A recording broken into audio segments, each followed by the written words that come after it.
Особое внимание сотрудники ГИБДД уделили средствам индивидуальной мобильности, самокатам и велосипедам. Специалисты рассказали, как правильно и безопасно пользоваться этими видами транспорта, какие ошибки совершают дети и как их избежать. Магаси дорожку бы. Что да хочу мотишки, цаться мотиги специально отведенные. Тигиш метишки махах кишолжат. На встрече школьникам старались донести информацию максимально доступно и с наглядными ситуациями. Велосипед вашня хвахцу, чуа хвахцу. Набагато зульняк аудыжаешь. Представьте, или тип ай кайцен. Ахуду дуаш даху.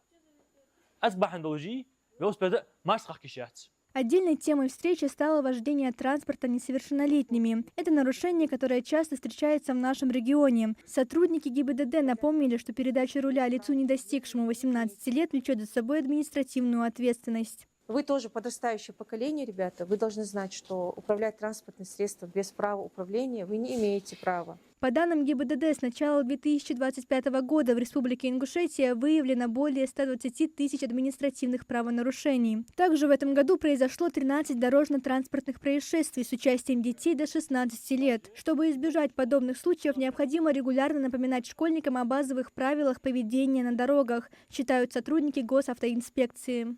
У нас рост ДТП, пострадавших детей, тоже рост, к счастью, погибших нету, но по сравнению с аналогичным периодом прошлого года в разы больше и ДТП, и пострадавших. Третьеклассник Ибрагим уже состоит в отряде юных инспекторов движения. Вместе с одноклассниками он изучает правила дорожного движения и старается соблюдать их не только сам, но и напоминать о них другим. На этой встрече Ибрагим узнал много нового и поделился тем, что особенно запомнилось. Что нельзя кататься на дорогах, что это опасно. Надо надевать защиту. На встрече ребятам вручили памятки с основными правилами дорожного движения. Такой подход помогает закрепить услышанное.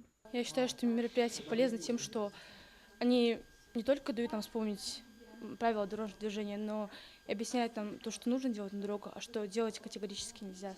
Лето – время отдыха, но не повод забывать о безопасности. Подобные встречи – это важный шаг к снижению дорожно-транспортных происшествий среди молодежи. Мария Амбат и Акрамат Дасхоев, Магаз 24.